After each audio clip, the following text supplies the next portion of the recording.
Hello guys, तो कैसे हैं आप लोग। स्वागत करता हूँ आपका हमारे यूट्यूब चैनल में। ये हमारी पाइथन की 25th वीडियो होने वाली है और आज की वीडियो में हम बात करने वाले हैं एरेस के बारे में।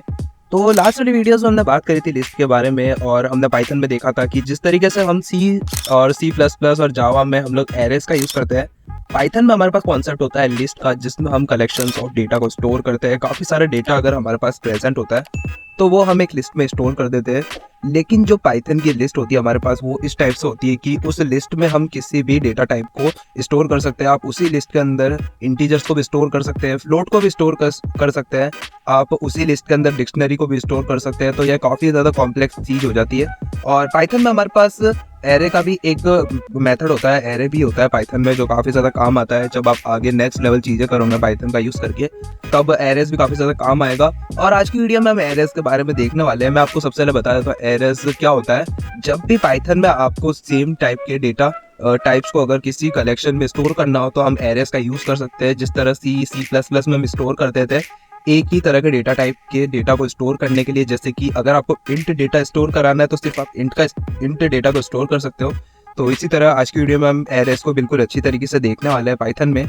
और वीडियो स्टार्ट करने से पहले अगर आपने पाइथन की प्लेलिस्ट का एक्सेस नहीं किया है तो प्लेलिस्ट एक्सेस कर लीजिए, बेल नोटिफिकेशन ऑन कर दीजिए ताकि प्लेलिस्ट का अपडेट आपको सबसे पहले मिल सके।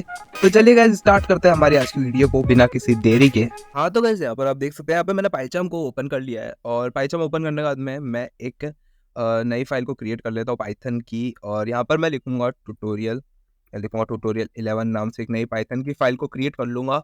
और यहाँ पर मैं आज की जो वीडियो है उसका टॉपिक है डाल देता हूँ एरेस इन पाइथन। और एरेस को यूज़ करने के लिए आप सिंपली एक एरे नाम का फंक्शन यूज़ कर सकते हो। और यहाँ पर आप देख सकते हो, जब मैं एक एरे नाम का फंक्शन यहाँ पे यूज़ कर रहा हूँ तब हमारी एक एरर का लाइन आ रही है हमारी। और यहाँ पर एक मैसेज हमारा प्रिंट हो रहा है जब मैं इस एरे के ऊपर ओवर कर रहा हूँ मेरा माउस को, अनसॉल्व्ड रेफरेंस एरे, यानी हमको एरे को यूज़ करने के लिए पाइथन में इंपोर्ट कराना पड़ेगा। और मैं अभी बताता हूँ मॉड्यूल्स को किस तरह से आप इंपोर्ट करा सकते हैं पाइथन के अंदर। तो किसी भी चीज़ अगर आपको इनबिल्ट कोई मॉड्यूल है पाइथन में, जैसे कि एरे हो गया, नंपाई हो गया, पांडास हो गया, ये पाइथन के मॉड्यूल्स है जो पाइथन में इनबिल्ट आते हैं और इसको आप यूज़ कर सकते हो। और आज की वीडियो में मैं एरेस मॉड्यूल का यूज़ करूँगा। मॉड्यूल्स के बारे में डीपली मैं बाद में बात करूँगा। जब हम एडवांस लेवल पे जाएँगे तब मैं मॉड्यूल्स का बारे में बताऊँगा, किस तरीके से आप खुद के भी मॉड्यूल्स पाइथन में क्रिएट कर सकते हो। तो अभी आपको बस इस बात का ध्यान रखना है कि एरे का एक मॉड्यूल होता है पाइथन में, और जब भी आपको एरे यूज़ करना है तो आपको उस एरे के मॉड्यूल को इंपोर्ट कराना पड़ेगा। तो सिंपली किसी भी मॉड्यूल को इंपोर्ट कराने के लिए आपको सिंपली इंपोर्ट कीवर्ड लिखना पड़ेगा और सिंपली उस मॉड्यूल का नाम लिखना पड़ेगा। जैसे कि हम अभी एरे मॉड्यूल का यूज़ करने वाले हैं तो मेरे को यहाँ लिखना पड़ेगा एरे इंपोर्ट एरे। तो मैंने यहाँ पर एरे इंपोर्ट कर लिया और इंपोर्ट एरे करने के बाद में मैं करूँगा इंपोर्ट एरे SARR, यानी इंपोर्ट करूँगा एरे और ARR। तो अब मैं क्या करूँगा, अब मैं एरे को एज़ अ ARR यूज़ कर सकता हूँ। जैसे कि अब मैं लिखूँगा यहाँ पे ARR डॉट एरे। यहाँ पर आप देखिए अब हमारी जो एरर है वो यहाँ पे रिज़ॉल्व हो चुकी है और ये हमने पहला हमारा एरर क्रिएट कर लिया है। और मैं अगर इस प्रोग्राम की बात करूँ तो यहाँ पर आप देखिए अभी हमारी एरर आ गई है, क्योंकि हमने एरे तो यहाँ पे क्रिएट कर लिया लेकिन एरे के अंदर भी हमें काफ़ी सारे पैरामीटर होते हैं, उसको पास करना पड़ेगा। तो अभी क्या चाहता हूँ, अभी मैं एरे तो हमने देख लिया किस तरह से क्रिएट करते हैं, लेकिन एरे मॉड्यूल के अंदर भी काफ़ी सारे मेथड्स होते हैं। उनके बारे में बात करने के लिए मैं पूरे एरे मॉड्यूल को भी प्रिंट कराना चाहता हूँ, तो मैं करूँगा फ्रॉम एरे इंपोर्ट। और अगर मैं यहाँ पे स्टार प्रेस करूँगा तो यहाँ पर इसका मतलब ये होता है कि मुझे एरे जो मॉड्यूल है उसमें से जितने भी फंक्शंस मेथड होते हैं वो सारे इंपोर्ट कराने हैं। और इसलिए हमने यहाँ पे स्टार्ट कीवर्ड का लिखा है जिसका मतलब होता है ऑल, यानी एरे के अंदर से जितने भी फंक्शंस और मेथड्स है वो सारे इंपोर्ट कर लो इस पाइथन की फाइल के अंदर। तो मैं एक एरे क्रिएट करने के लिए मैं एक वेरिएबल का नाम लिखूंगा, यहाँ पे लिखूंगा values is equals to array. और एरे मैं यहाँ पर क्रिएट कर लूँगा। तो एरे क्रिएट करने के लिए सबसे पहले आपको उस एरे का टाइप कोड लिखना पड़ेगा। हमारे एरे में हमारे जब जब एरे क्रिएट करते हैं पाइथन में तो हमारे पास काफ़ी सारे बाइट कोड प्रेजेंट होते हैं। अगर मैं बात करूँ बाइट कोड की तो बाइट कोड काफ़ी सारे हो सकते हैं, BUHILQF। जैसे कि हम बात करूँ सी लैंग्वेज और C++ में हमारे पास इंटीजर, फ्लोट, नंबर, कैरेक्टर, इस तरीके से हमारे पास मेथड होते हैं यानी डेटा टाइप्स होते हैं। इसी पाइथन में भी हमारे पास बाइट कोड प्रेजेंट होते हैं, यानी किस टाइप का एरे आप क्रिएट करना चाहते हो। बी का मतलब होता है बाइट यानी कैरेक्टर्स वाला, और आई का मतलब होता है इंटीजर टाइप, क्यू का मतलब, एल का मतलब होता है लॉन्ग और एफ का मतलब होता है फ्लोट टाइप आप एरे क्रिएट करना चाहते हो। तो सबसे पहले हम बात करेंगे आई की।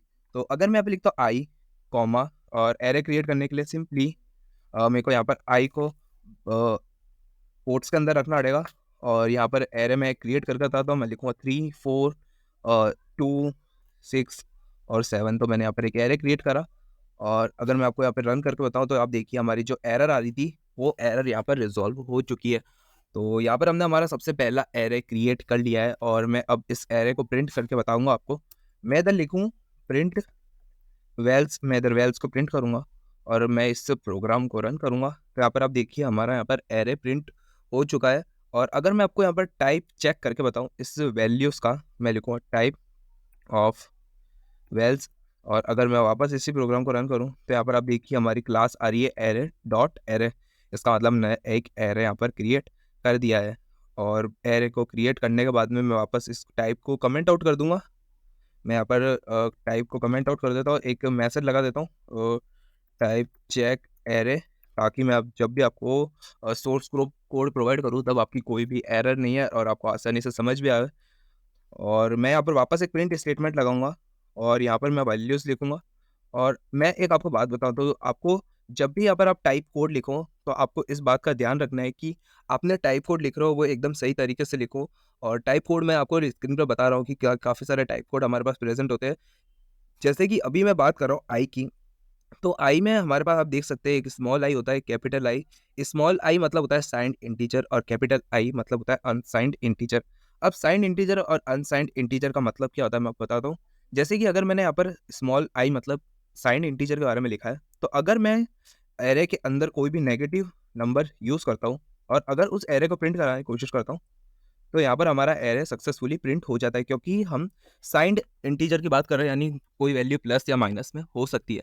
लेकिन जब मैं यहाँ पर कैपिटल आई लिखता हूँ तो यहाँ पर एक स्ट्रिक्ट फॉर्मूला लगता है, यानी स्ट्रिक्ट डेटा टाइप होता है, टाइप कोड है, और इसमें हमारी नेगेटिव वैल्यू अब आप यूज़ नहीं कर सकते। जब मैं इधर कैपिटल आई लिख के हमारे एरे में नेगेटिव वैल्यू का एंटर करता हूँ तो यहाँ पर आप देखिए हमारी ओवरफ्लो एरर यहाँ पर आ चुकी है, और यहाँ पर लिखा हुआ है can't convert negative value to unsigned integer. तो इस बात का आपको ध्यान रखना है, जब भी आप एक एरे क्रिएट कर रहे हो तो आपको अनसाइंड और साइंड के बारे में ज़रूर ध्यान रखना है।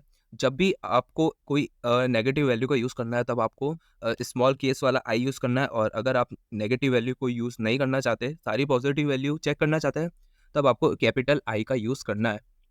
तो अभी मैं स्मॉल आई का यूज़ करूँगा, क्योंकि मैं साइंड कैरी वैल्यूज़ को यहाँ पर हमारे एरे में इनपुट कराना चाहता हूँ। तो अब आप देखिए मैं जैसे ही इस कोड को रन करता हूँ तो यहाँ पर एरे आई और हमारी जितने भी एरे की वैल्यू है वो यहाँ पर सिंपली प्रिंट हो चुकी है। नेक्स्ट हम बात करूँ कि हमने अभी एरे को प्रिंट कराया, तो आप देखिए हमारा एरे के साथ में हमारा पूरा यहाँ पर लिखा हुआ आ रहा है एरे आई 3 4 -2 6 और 7 पूरा हमारा यहाँ पर प्रिंट हो रहा है। लेकिन मुझे एरे की वैल्यू एक-एक करके प्रिंट करानी है। जिस तरीके से मैं लिस्ट में हर एक इंडेक्स की वैल्यू प्रिंट कर रहा था, जैसे कि 0th इंडेक्स पे हमारा कोई कैरेक्टर होगा, फर्स्ट इंडेक्स पे कौन-सा कैरेक्टर होगा, एरे के अंदर भी हमारे पास ये चीज़ होती है। हम इंडेक्स का यूज़ करके एरे की वैल्यू को यहाँ पे प्रिंट करा सकते हैं। जैसे कि अभी मैं क्या करूँगा, अभी मैं इसको तो कट करूँगा और आपका एक कमेंट डालकर मैं इधर एक कमेंट लिखूँगा। मैं क्या करूँगा, इधर एक कमेंट को ऐड कर दूँगा प्रिंट वैल्यूज़ इन एरे। ए वैल्यू एरे की वैल्यूज़ प्रिंट करने का, और अभी मेरे को एरे की वैल्यू प्रिंट करनी है। तो सिंपली जैसा कि आप लिस्ट में करता हूँ, अगर मुझे 0th इंडेक्स वाले लिस्ट की वैल्यू को प्रिंट कराना, तो मैं लिस्ट का जो भी वेरिएबल का नाम है उस वेरिएबल का आगे ब्रैकेट्स के अंदर इंडेक्स का नंबर लिख दूंगा, तो हमारा वो नंबर उस लिस्ट में से उस इंडेक्स की वैल्यू हमारी फैच हो जाती है। एरे के अंदर भी हमारी ऐसे ही काम करता है, जो भी इंडेक्स नंबर की वैल्यू आपको फैच कराना चाहता हो वो फैच करा सकते हैं। जैसे कि अभी मैंने वैल्यूज़ और वैल्यूज़ के जो 0th इंडेक्स की वैल्यू थी उसको मैं फैच कराने की कोशिश करूँगा। तो यहाँ पर आप देखिए हमने 0th इंडेक्स की जब वैल्यू फैच कराई तो यहाँ पर हमारा आंसर आया 3। इसी तरीके से अगर मैं यहाँ पर लिखता हूँ 0 लिखा, अगर मैं इसको कर देता हूँ 1, तो अब हमारी फर्स्ट इंडेक्स की वैल्यू प्रिंट होगी जस्ट जो कि है 4। तो यहाँ पर अब हमारा 4 प्रिंट हो जाएगा। और इसी चीज़ को आप फॉर लूप का यूज़ करके भी कर सकते हो। जैसे कि मैं यहाँ पे रिक्वायरमेंट डाल दूँगा get fetch fetch index values, तो इंडेक्स की वैल्यू को फैच करने के यूज़ होता है। और नेक्स्ट हम बात करेंगे for loop to print array. For loop use करेंगे एरे को प्रिंट करने के लिए। सबसे पहले मैं बात करूँगा फॉर लूप की, जिसमें यूज़ करूँगा फॉर आई इन वेल्स की। अगर मैं बात करूँ फॉर आई इन वेल्स, और अगर मैं यहाँ पे प्रिंट करा दूँ आई को, तो अभी हमारा क्या प्रिंट होगा हम चेक करके देखते हैं। यहाँ पे लिखा फॉर आई इन वेल्स, और हमने यहाँ पर आई को प्रिंट करा दिया। तो यहाँ पर आप देखिए हमने जैसे मैंने लिखा for i in vowels print i, तो ये हमारा सिंपली जिस तरीके से लिस्ट काम करता है उसी तरीके से हमारा एरे भी हम फॉर लूप का यूज़ करके प्रिंट कर सकते हैं, और काफ़ी ईजी मेथड है। आपको अगर हमारे एरे की साइज़ को चेक करना है कि कितने हमारे कैरेक्टर्स हमारे एरे के अंदर प्रेजेंट है, तो उसके लिए भी हमारे पास काफ़ी सारे मेथड्स हैं। जैसे कि अगर मैं वापस इसको कमेंट आउट कर देता हूँ, मैं इसको कमेंट कर दूँगा और मैं यहाँ पे प्रिंट कराऊँगा। एल्स लिख के अगर मैं डॉट लिखता हूँ, तो यहाँ पर आप देखिए काफ़ी सारे एरे के मेथड हमारे पास प्रिंट हो चुके हैं। अपेंड हो गया, बाइट स्वैप हो गया, बफर इन्फो, हमारे पास काफ़ी एक इंपॉर्टेंट मेथड होता है बफर इन्फो इन्फो। अगर मैं आपको यहाँ पर प्रिंट करके बताऊँ वेल्स डॉट बफर इन्फो और हमारा कोड रन करूँ, तो यहाँ पर आप देखिए यहाँ पर इसने हमें 2 वैल्यूज़ रिटर्न करी है। सबसे पहली वैल्यू हमारी है एक ब्रैकेट्स और 2 ब्रैकेट्स, उसके अंदर पहले हमारी वैल्यू है और सेकंड वैल्यू है। फर्स्ट वैल्यू हमारा एक एड्रेस है, जो कि हमारा एरे किस एड्रेस पे सेव हुआ है पाइथन में, वो हमारा एड्रेस हमें रिटर्न हो रहा है। और सेकंड वैल्यू है कि हमारी उस एरे के अंदर कितनी वैल्यूज़ प्रेज़ेंट है। जैसे कि अभी हमारी वैल्यूज़ है 5, तो हमने यहाँ पर 5 हमारा यहाँ पे रिटर्न हो रहा है। मैं अगर हमारी एरे की लास्ट वैल्यू को रिमूव कर देता हूँ और वापस इस सेम कोड को रन करता हूँ, तो यहाँ पर आप देखिए हमारा एड्रेस भी चेंज हो चुका है और हमारी एरे की साइज़ भी चेंज हो चुकी है, जो कि पहले 5 थी, अभी हो चुकी है 4। मैं अभी वापस इसको 5 कर दूँगा, क्योंकि अभी हम 5 वाले की बात कर रहे हैं। और ये हमारा बफर वैल्यू से हमारे क्या रिटर्न होता है, बफर वैल्यू क्या रिटर्न करता है, मैं यहाँ पे प्रिंट कर देता हूँ। Return address and size. तो एड्रेस और साइज़ को रिटर्न करता है हमारा बफर इन्फो।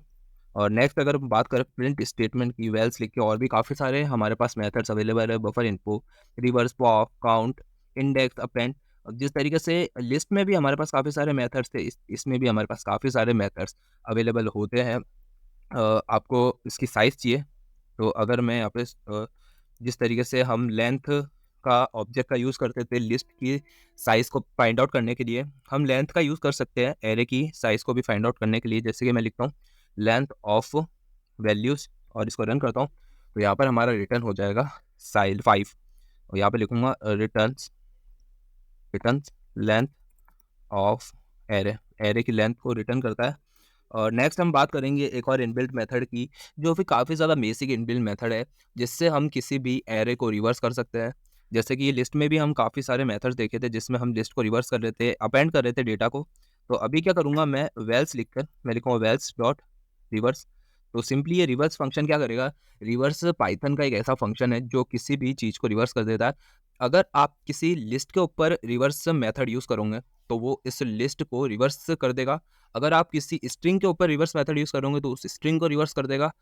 अब अभी हमने एरे के ऊपर रिवर्स मेथड का यूज़ करा है, तो अब ये एरे को रिटर्न कर देगा। मैं क्या करूँगा, मैं प्रिंट कराऊँगा हमारी वैल्यूज़ एरे को रिवर्स होने से पहले, रिवर्स से पहले हमारी क्या वैल्यू आएगी और या रिवर्स के बाद में। मैं दोनों बार 2 बार इस एरे को प्रिंट करूँगा।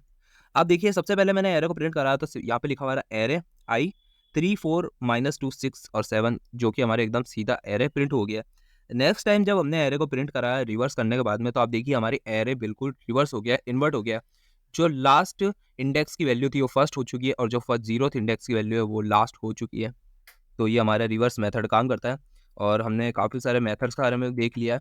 और आप देख सकते हैं पाइथन में हमने जितने भी मेथड्स के बारे में बात करी है, और काफ़ी ईज़ी तरीके से हमारी कोडिंग हो रही है। अगर आप दूसरी किसी प्रोग्रामिंग लैंग्वेज की बात करो, जैसे सी, सी प्लस प्लस, जावा, तो उसमें आप इतनी ईज़ी वे में काम नहीं कर सकते थे। इसलिए मैं पाइथन काफ़ी ज़्यादा बिगिनर के लिए काफ़ी ज़्यादा अच्छी लैंग्वेज है। अगर आपका डेवलपर वाला बैकग्राउंड नहीं है या फिर आपका कोडिंग बैकग्राउंड नहीं है, तो भी आप पाइथन के साथ स्टार्ट कर सकते हैं। काफ़ी ईज़ी वे में और एफिशिएंट वे में आप कोडिंग सीख सकते हो पाइथन का यूज़ करके। लास्ट आज की वीडियो में हम बात करने वाले हैं व्हाइल लूप का यूज़ करके आप किस तरीके से आपकी एरे को प्रिंट करा सकते हो। तो अभी क्या करूँगा, अभी हमने पहले तो फॉर लूप का यूज़ करके देखा था। अब हम बात करेंगे व्हाइल लूप का यूज़ करके आप किस तरीके से आपके एरे को प्रिंट करा सकते हो। जैसे कि यहाँ पर मैं लिखूँगा, सबसे पहले व्हाइल लूप का यूज़ करने के लिए आपको आई नाम के एक इनिशियलाइज़ करना पड़ेगा वेरिएबल को, जिससे आप आपकी वैल्यूज़ को चेक करो। मैं लिखूँगा व्हाइल आई की वैल्यू, अगर आई की वैल्यू हमारी छोटी या फिर बराबर हो जाती है लेंथ ऑफ वेल्स के यानी लेंथ ऑफ वेल्स के, तो सिंपली हमारा प्रिंट हो जाना चाहिए वेल्स का इंडेक्स। हमारा वेल्स का इंडेक्स यहाँ पर प्रिंट हो जाना चाहिए, और यहाँ पर वेल्स का इंडेक्स प्रिंट हो जाना चाहिए। और यहाँ पर हम आई की वैल्यू को इंक्रीमेंट करेंगे प्लस इजिकल्स टू 1 से। और अगर मैं अब इसको कोड को रन करूँ, तो यहाँ पर आप देखिए आउट ऑफ इंडेक्स जा चुका है। मेरे को यहाँ पर इजिकल्स टू नहीं लगाना पड़ेगा, मेरे को यहाँ पर सिंपली लेस देन का साइन लगाना पड़ेगा। अब आप यहाँ पर देखिए हमने व्हाइल लूप का यूज़ करके भी हमारी एरे को प्रिंट करा दिया है। वैल्यूज़ बाय वैल्यूज़ हमारी एरे को यहाँ पे प्रिंट करा के बता दिया मैंने। तो यहाँ पर आप देख सकते हैं मैंने व्हाइल लूप का यूज़ करके भी हमारे एरे को प्रिंट करा के बता दिया है। अभी मैं वापस इसको कमेंट आउट कर दूंगा और आपके लिए कमेंट ऐड कर दूंगा, while loop to print array. While loop किस तरीके से यूज़ करता है वो भी हमने देख लिया है। तो बस गाइस आज की वीडियो में इतना ही। आज की वीडियो में हमने देखा है किस तरीके से आप एक एरे को क्रिएट कर सकते हो, किस तरीके से आप एरे को प्रिंट कर सकते हो, इंडेक्सेस का यूज़ कर सकते हो, फॉर लूप का यूज़ करके, व्हाइल लूप का यूज़ करके किसी एरे को किस तरीके से आप प्रिंट कर सकते हो। हमने एरे के कुछ मेथड्स के बारे में देखा। नेक्स्ट वाली वीडियोस में हम बात करेंगे किस तरीके से आप एरे को ऐड कर सकते हो, किस तरीके से आप वैल्यूज़ को एंटर कर सकते हो, डायनेमिक एरे किस तरीके से आप क्रिएट कर सकते हो, एरे में वैल्यूज़ को अपेंड करने के बारे में देखेंगे। और हम एक कैरेक्टर्स वाला एरे को भी आने वाली वीडियोस में हम बात करेंगे। तो आने वाली वीडियोस और भी काफ़ी ज़्यादा इंटरेस्टिंग होएगी और भी काफ़ी ज़्यादा एडवांस लेवल पर हम बात करेंगे। तो वीडियो कैसी लगी आप मुझे वीडियो के नीचे कमेंट करके बता सकते हैं। सोर्स कोड आपको वीडियो के डिस्क्रिप्शन में अवेलेबल हो जाएगा, वहाँ से जाके आप चेकआउट कर सकते हैं। और अभी तक आपने हमारी पाइथन वाली प्लेलिस्ट को एक्सेस नहीं किया है तो जल्दी जाके पाइथन वाली प्लेलिस्ट को एक्सेस कर लीजिए। अभी तक हमने 24 वीडियोस यहाँ पे अपलोड कर दिए और 86 लोगों ने हमारी इस प्लेलिस्ट को चेकआउट कर लिया है। तो मैं आपको रेकमेंड करूँगा कि आप इस प्लेलिस्ट को अपने दोस्तों के साथ भी शेयर करें। और अगर अभी तक आपने हमारे चैनल को भी चेकआउट नहीं किया तो चैनल को सब चेकआउट कर दीजिए। हमने अभी तक काफ़ी सारे प्रोग्रामिंग और कोडिंग से रिलेटेड ट्यूटोरियल अपलोड कर रखे हैं। तो बस गाइस आज की वीडियो में इतना ही। मिलते हैं आपको पाइथन की एक नई वीडियो में एक नए टॉपिक के साथ में। तब तक के लिए जय हिंद।